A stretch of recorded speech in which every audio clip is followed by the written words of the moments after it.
ओम नमो भगवते वासुदेवाय। जय श्री कृष्णा, राधे राधे। आप और आपके पूरे परिवार को संतान सप्तमी व्रत की हार्दिक शुभकामनाएं। संतान सप्तमी व्रत भादो महीने की शुक्ल पक्ष की सप्तमी तिथि को किया जाता है।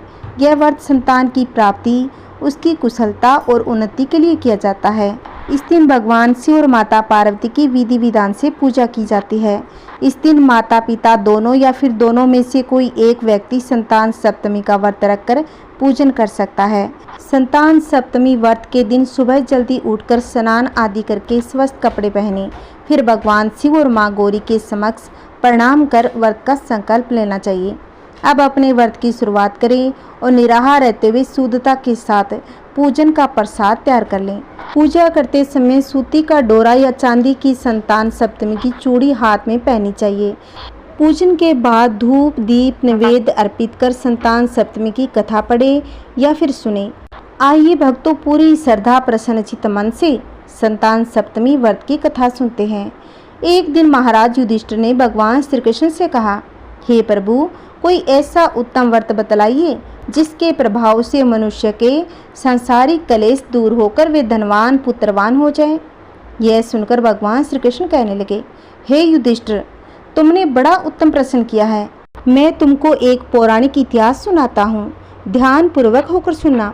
एक समय श्री लोमेश ऋषि मथुरापुरी में वसुदेव देवकी के घर गए। ऋषि राज को आया हुआ देख करके दोनों अत्यंत प्रसन्न हो गए तथा उनको उत्तम आसन पर बैठाकर उनकी अनेक प्रकार से वंदना तथा सत्कार किया। फिर मुनि के चरणोदक से अपने घर तथा शरीर को पवित्र किया। मुनि प्रसन्न होकर उनको कथा सुनाने लगे।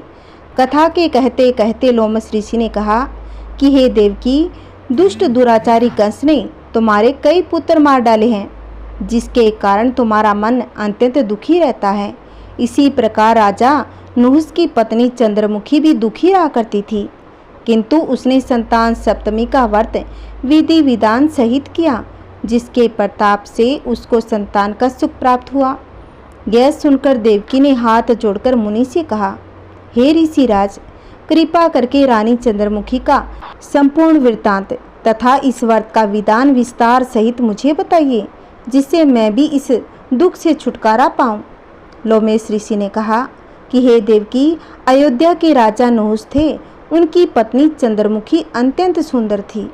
उसी नगर में विष्णुगुप्त नाम का एक ब्राह्मण रहता था। उसकी स्त्री का नाम भद्रमुखी था। वह भी अत्यंत रूपवान सुंदरी थी। रानी और ब्राह्मणी में अत्यंत प्रेम था। एक दिन दोनों सरयू नदी में स्नान करने के निमित्त गई। वहाँ उन्होंने देखा कि अन्य बहुत सी स्त्रियां सरयू नदी में स्नान करके निर्मल वस्त्र पहनकर एक मंडप में श्री शंकर एवं पार्वती की मूर्ति स्थापित करके उनकी पूजा कर रही थी। रानी और ब्राह्मणी ने यह देखकर उन स्त्रियों से पूछा कि बहन, यह तुम किस देवता का और किस कारण से यह पूजन व्रत आदि कर रही हो? यह सुनकर उन स्त्रियों ने कहा कि हम संतान सप्तमी का व्रत कर रही हैं और हमने शिव पार्वती का पूजन चंदन अक्षत आदि से षोडशोपचार विधि से किया है। यह सब इसी पुनीत व्रत का विधान है। यह सुनकर रानी और ब्राह्मणी ने भी इस व्रत के करने का मन ही मन संकल्प कर लिया और घर वापस लौट आई। अब ब्राह्मणी तो इस व्रत को नियम पूर्वक करती रही, किंतु रानी राजमद के कारण इस व्रत को कभी करती कभी भूल जाती। कुछ समय बाद यह दोनों मर गई। दूसरे जन्म में रानी ने बंदरिया और ब्राह्मणी ने मुर्गी की योनि पाई। इधर ब्राह्मणी मुर्गी की योनि में भी कुछ नहीं बोली और भगवान शंकर तथा पार्वती जी का ध्यान करती रही। उधर रानी बंदरिया की योनि में सब कुछ भूल गई। थोड़े समय के बाद इन दोनों ने यह देह भी त्याग दी। अब इनका तीसरा जन्म मनुष्य योनि में हुआ। उस ब्राह्मणी ने तो एक ब्राह्मण के यहाँ कन्या के रूप में जन्म लिया तथा रानी ने एक राजा के यहाँ राजकन्या के रूप में जन्म लिया। उस ब्राह्मण कन्या का नाम भूषण देवी रखा गया तथा विवाह योग्य होने पर उसका विवाह गोकुल निवासी अग्निभील नामक ब्राह्मण से कर दिया। भूषण देवी इतनी सुंदर थी कि वह आभूषण रहित होते हुए भी अत्यंत सुंदर लगती थी। कामदेव की पत्नी रति भी उसके सम्मुख लजाती थी। भूषण देवी के अत्यंत सुंदर सर्वगुण संपन्न चंद्रमा के समान धर्मवीर कर्मनिष्ठ सुशील स्वभाव वाले 8 पुत्र उत्पन्न हुए। यह शिव के व्रत का पुनीत फल था। दूसरी ओर शिव से विमुख होने वाली रानी के गर्भ से कोई भी पुत्र उत्पन्न नहीं हुआ। निसंतान दुखी रहने लगी और रानी और ब्राह्मणी में जो प्रीति पहले जन्म में थी वह अब भी बनी रही। रानी जब वृद्धावस्था को प्राप्त होने लगी तब उसके एक गूंगा व बहरा तथा बुद्धिहीन अल्पायु वाला एक पुत्र हुआ। वह 9 वर्ष की आयु में इस क्षीणभंगुर संसार को छोड़कर चला गया। अब तो रानी पुत्र शोक में अत्यंत दुखी होकर व्याकुल रहने लगी। देवयोग से भूषण देवी ब्राह्मणी रानी के यहाँ अपने सब पुत्रों को लेकर पहुंची। रानी का हाल सुनकर उसे भी बहुत दुख हुआ, किंतु इसमें किसी का क्या वश चले। जो भाग्य में लिखा है वह तो स्वयं ब्रह्मा भी नहीं मिटा सकते। रानी कर्मच्युत थी, इसी कारण उसे यह दुख देखना पड़ा। इधर रानी उस ब्राह्मणी के इस वैभव और 8 पुत्रों को देखकर उससे मन ही मन ईर्ष्या करने लगी तथा उसके मन में पाप उत्पन्न हो गया। उस ब्राह्मणी ने रानी का संतान दूर करने के निमित्त अपने 8 पुत्र रानी के पास छोड़ दिए। रानी ने पाप से वशीभूत होकर उन ब्राह्मण पुत्रों की हत्या करने के विचार से लड्डू में जहर मिलाकर उनको भोजन करा दिया, परंतु भगवान शंकर की कृपा से एक भी बालक की मृत्यु नहीं हुई। यह देखकर तो रानी अत्यंत ही आश्चर्यचकित हो गई। इस रहस्य का पता लगाने की मन में ठान ली। भगवान की पूजा सेवा से निवृत्त होकर तथा भूषण देवी आई तो रानी ने उससे कहा कि मैंने तेरे पुत्रों को मारने के लिए इनको जहर मिलाकर लड्डू खिला दिए, किंतु इसमें से एक भी नहीं मरा। तूने ऐसा कौन सा दान पुण्य व्रत किया है जिसके कारण तेरे पुत्र भी नहीं मरे और तू नित्य नए सुख भोग रही है? तू बड़ी सौभाग्यवती है। इस सब का भेद तू मुझे निस्पष्ट बता दे, मैं तेरी बड़ी ऋणी रहूंगी। रानी के ऐसे दीन वचन सुनकर भूषण ब्राह्मणी कहने लगी, हे रानी सुनो, तुमको 3 जन्म का हाल कहती हूँ, सो ध्यान पूर्वक होकर सुनना। पहले जन्म में तुम राजा नहुस की पत्नी थी। तुम्हारा नाम चंद्रमुखी था, मेरा नाम भद्रमुखी था और मैं ब्राह्मणी थी। हम और तुम अयोध्या में रहते थे। मेरी तुम्हारी बड़ी प्रीति थी। एक दिन हम तुम दोनों सरयू नदी में स्नान करने गए। उधर दूसरी स्त्रियों को संतान सप्तमी का उपवास शिवजी का पूजन अर्चन करते देखकर हमने तुमने भी उस व्रत को करने की प्रतिज्ञा की थी। तुम तो राजमद के कारण सब कुछ भूल गई। झूठ बोलने का तुमको दोष लगा, जिसे तुम आज भी भोग रही हो। मैंने इस व्रत का आचार विचार सहित नियम पूर्वक सदैव किया और आज भी करती है। दूसरे जन्म में तुम्हें बंदरिया की योनि मिली तथा मुझे मुर्गी की योनि मिली।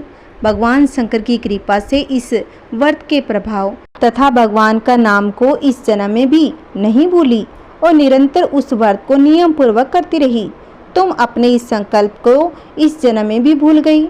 मैं तो समझती हूँ कि तुम्हारे ऊपर जो भारी संकट है उसका एकमात्र यही कारण है और कोई दूसरा इसका कोई कारण नहीं। इसीलिए कहती हूँ कि आप अब इस संतान सप्तमी के व्रत को करिए, जिससे तुम्हारे ये संकट दूर हो जाएंगे। सप्त के व्रत को करिए जिससे तुम्हारा ये संकट दूर हो जाए। लोमस जी ने कहा, हे देवी, भूषण ब्राह्मणी के मुख से अपने पूर्व जन्म की कथा तथा व्रत संकल्प इत्यादि सुनकर रानी को पुरानी बातें याद आ गई और पश्चाताप करने लगी। अब रानी भूषण ब्राह्मणी के चरणों में पड़कर समय याचना करने लगी और भगवान शंकर पार्वती की अपार महिमा के गीत गाने लगी। उसी दिन से रानी ने नियम पूर्वक संतान सप्तमी का व्रत किया, जिसके प्रभाव से रानी को संतान सुख भी मिला तथा संपूर्ण सुख भोगकर रानी शिवलोक को गई। भगवान शंकर के व्रत का ऐसा प्रभाव है कि पदभ्रष्ट मनुष्य भी अपने पथ पर अग्रसर हो जाता है और अंत में ऐश्वर्य भोगकर मोक्ष पाता है। लोमस ऋषि ने फिर कहा कि हे देवकी, इसीलिए मैं तुमसे भी कहता हूँ कि तुम भी इस व्रत को करने का दृढ़ संकल्प अपने मन में करो, तो तुमको भी संतान सुख प्राप्त होगा। इतनी कथा सुनकर देवकी हाथ जोड़कर लोमस ऋषि से पूछने लगी, हे ऋषिराज, मैं इस पुनीत व्रत को अवश्य करूंगी, किंतु आप इस कल्याणकारी एवं संतान सुख देने वाले व्रत का विधान, नियम, विधि आदि विस्तार से समझाइए। यह सुनकर ऋषि बोले, हे देवकी, यह पुनीत व्रत भादों के महीने की शुक्ल पक्ष की सप्तमी के दिन किया जाता है उस दिन ब्रह्म मुहूर्त में उठकर किसी नदी अथवा कुएं के पवित्र जल से स्नान करके निर्मल वस्त्र पहनना चाहिए। फिर श्री शंकर भगवान तथा जगदम्बा पार्वती जी की मूर्ति की स्थापना करें।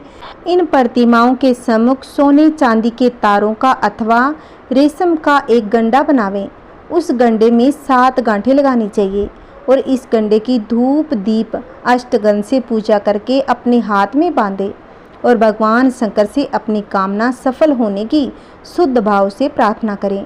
उसके बाद 7 पुआ बनाकर भगवान को भोग लगाएं और 7 ही पुआ एवं यथाशक्ति सोने और चांदी की एक अंगूठी बनाकर इन सबको एक तांबे के पात्र में रखकर उनका षोडशोपचार विधि से पूजन करके सदाचार कर्मनिष्ठ और धर्मनिष्ठ सत्पात्र ब्राह्मण को दान दे दें।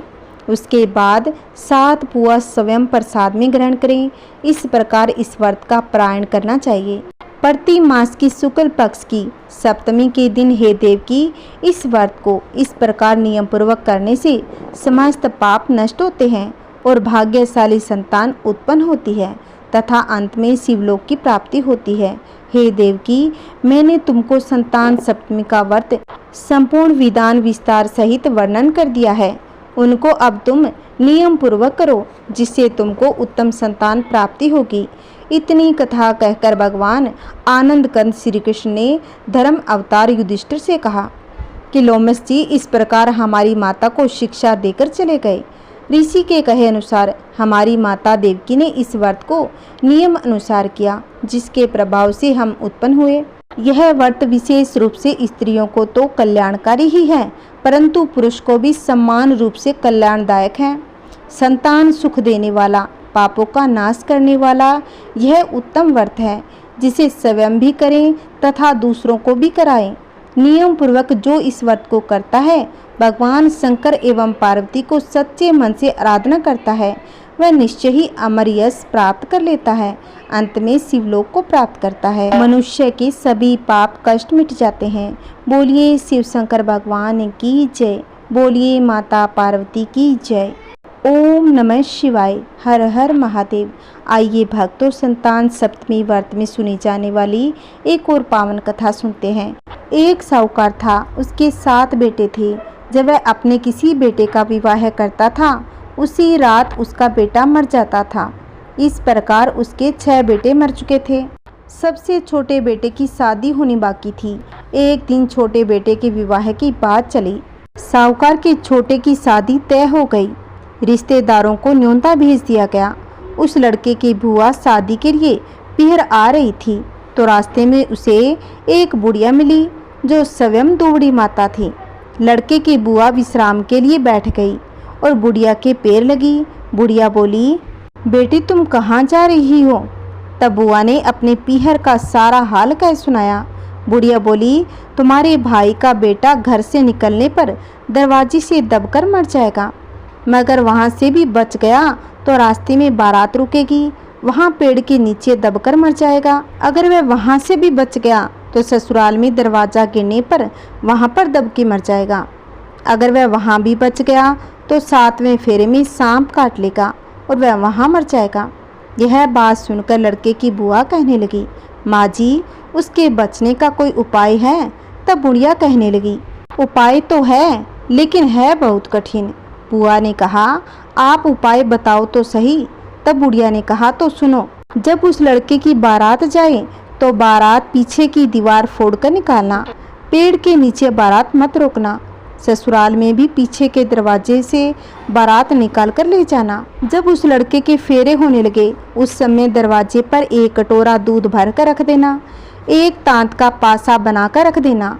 जब वह सांप आए तो दूध पिलाकर बांध देना। फिर सरपणी आएगी और अपने पति सांप को खोलने को कहेगी। तब तुम अपने 6 भतीजों को वापस मांग लेना। इस प्रकार 7वें भतीजे का भी जीवन दान मांग लेना, वह उन्हें जीवित कर देगी।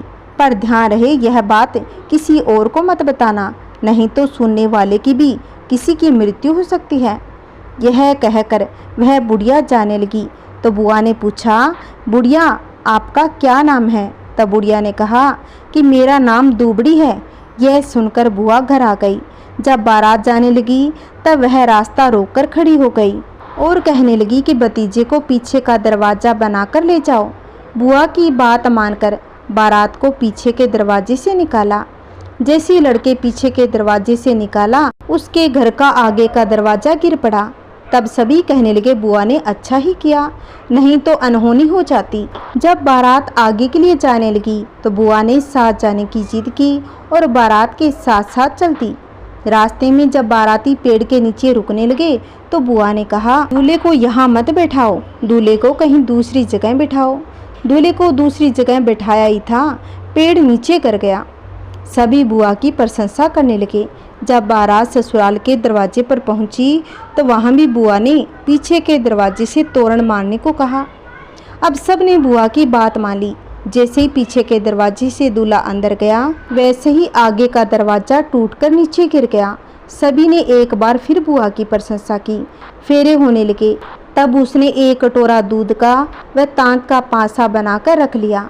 7वां फेरा होने ही लगा, तब एक सांप आ गया। अब बुआ ने दूध का भरा हुआ कटोरा उस सांप के आगे रख दिया। दूध पीते समय बुआ ने तांत के पास से सांप को बांध दिया और इतने में सरपणी आई और अपने पति सांप को खोलने को कहा। तब बुआ ने कहा, पहले मेरे 6 भतीजों का जीवन वापस लौटाओ तो मैं तुम्हारे पति को खोल दूंगी। सरपणी ने बुआ की बात मान ली और सरपणी ने साहूकार के 6 पुत्रों को भी जीवित कर दिया। 7वें को जीवन दान देकर अपने सरप पति के साथ अपने बिल में बुआ को आशीर्वाद देती हुई चली गई। इस प्रकार 7 भाई व उसकी पत्नियां सहित बारात राजी खुशी अपने घर आई। तब बुआ ने सभी भतीजों की बहुओं को दुबड़ी साते का व्रत करने को कहा। उसी दिन से दुबड़ी मैया की पूजा सभी करने लगे।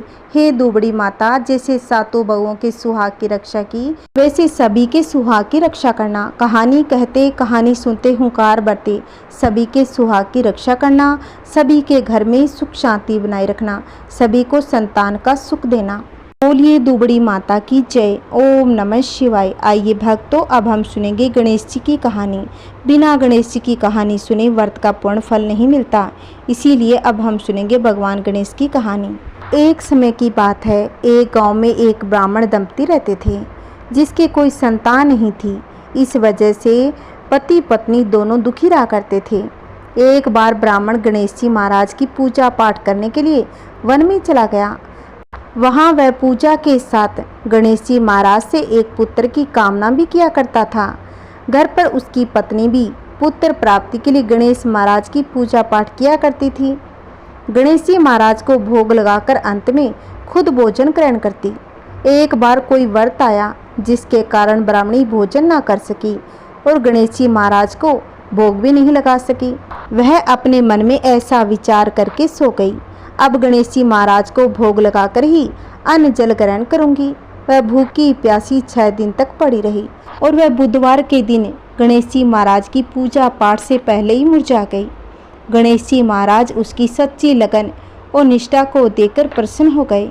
उन्होंने उसे आशीर्वाद दिया और कहा कि मैं तुमसे अति प्रसन्न हूँ। मैं तुम्हें एक सुंदर बालक देता हूँ जो तेरी बहुत सेवा किया करेगा। भगवान गणेश उसको एक छोटा सा बालक देकर अंतर्ध्यान हो गए। सुंदर बालक पाकर ब्राह्मणी अति प्रसन्न हो गई। ब्राह्मणी ने उस बालक का नाम गणेशा रखा। कुछ समय के बाद ब्राह्मण वन से लौटकर आया। एक सुंदर बालक को घर में खेलता देखकर ब्राह्मणी से पूछा कि यह बालक कौन है। तब पत्नी ने कहा कि यह तो मुझे गणेश जी महाराज ने प्रसन्न होकर दर्शन दिए थे और दर्शन में उन्होंने यह वरदान स्वरूप बालक दिया है। ब्राह्मण को पत्नी की बात पर विश्वास नहीं था। उसने सोचा यह उल्टा अपनी क्रूरता छिपाने के लिए बातें बना रही है। एक दिन ब्राह्मण कुएं पर पानी भरने गया तो ब्राह्मणी ने कहा कि गणेश को भी साथ ले जाओ। ब्राह्मण गणेशा को साथ ले गया, परंतु वह उस बालक को अपना पुत्र नहीं मानता था। वह उसको नाजायज ही मानता था, इसीलिए उसे कुएं में डालकर पानी भरकर घर वापस आ गया। और ब्राह्मणी ने ब्राह्मण से पूछा कि गणेशा कहाँ है। तब गणेशा मुस्कुराता हुआ घर वापस आ गया। उसे वापस आया देखकर ब्राह्मण आश्चर्यचकित रह गया। रात्रि में ब्राह्मण को गणेशा जी महाराज ने स्वप्न में कहा, यह बालक मैंने तुम्हारी पत्नी को वरदान के स्वरूप में दिया है। उसने मेरी सच्ची भक्ति की। तुम अपनी पत्नी को उल्टा क्यों कहते हो? यह बालक मैंने वरदान में तुम्हें दिया है। ब्राह्मण यह बात जानकर बहुत ही प्रसन्न हो गया। इसके बाद ये ब्राह्मण दंपति दोनों गणेश जी महाराज की पूजा पाठ करने लग गए और जीवन सुखमय हो गया। जीवन आनंद पूर्वक बिताने लगे। बोलिए गणेश महाराज की जय। ओम जय शिव ओंकारा, हर शिव ओंकारा, ब्रह्मा विष्णु सदा शिव, ब्रह्मा विष्णु सदा शिव, अर्धांगी धारा। ओम जय शिव ओंकारा, एकानन चतुरानन, पंचानन राजे, हंसानन गरुड़ासन, हंसानन गरुड़ासन, वृषवाहन साजे। ओम जय शिव ओंकारा, दो भुज चार चतुर्भुज, 10 भुज अति सोहे, त्रिगुण रूप निरखता, त्रिगुण रूप निरखता, त्रिभुवन जन मोहे। ओम जय शिव ओंकारा, अक्षमाला वनमाला रुद्रमाला धारी, चंदन मृग मद सोहे, चंदन मृग मद सोहे, भाले शशिधारी। ओम जय शिव ओंकारा, श्वेतांबर पीतांबर, बाघंबर अंगे, सनकादिक गरुणादिक, सनकादिक गरुणादिक, भूतादिक संगे। ओम जय शिव ओंकारा, कर के मध्य कमंडलू, चक्र त्रिशूल धरता, जग करता जग भरता, जग संहार करता। ओम जय शिव ओंकारा, ब्रह्मा विष्णु सदा शिव, जानत अविवेका, प्रणवाक्षर के मध्य, प्रणवाक्षर के मध्य, ये तीनों एका। ओम जय शिव ओंकारा, काशी में विश्वनाथ विराजत, नंदी ब्रह्मचारी, नित उठी भोग लगावत, नित उठी भोग लगावत, महिमा अति भारी। ओम जय शिव ओंकारा, त्रिगुण शिव जी की आरती, जो कोई नर गावे, कहत शिवानंद स्वामी, कहत शिवानंद स्वामी, मनवांछित फल पावे। ओम जय शिव ओंकारा, हर शिव ओंकारा, ब्रह्मा विष्णु सदा शिव, ब्रह्मा विष्णु सदा शिव, जानत अविवेका। ओम जय शिव ओंकारा। बोलिए शिव पार्वती की जय। अगर मेरी यह कथा आपको अच्छी लगी है तो प्लीज़ इस वीडियो को शेयर करें, लाइक करें और कमेंट में हर हर महादेव अवश्य लिखें। अगर आपने अभी तक मेरे चैनल को सब्सक्राइब नहीं कर रखा है तो प्लीज़ राधिका धार्मिक कथा चैनल को ज़रूर सब्सक्राइब करें, जिससे आपको नई नई वीडियो की नोटिफिकेशन सबसे पहले मिलेगी। जय श्री कृष्णा, राधे राधे, ओम नमः शिवाय।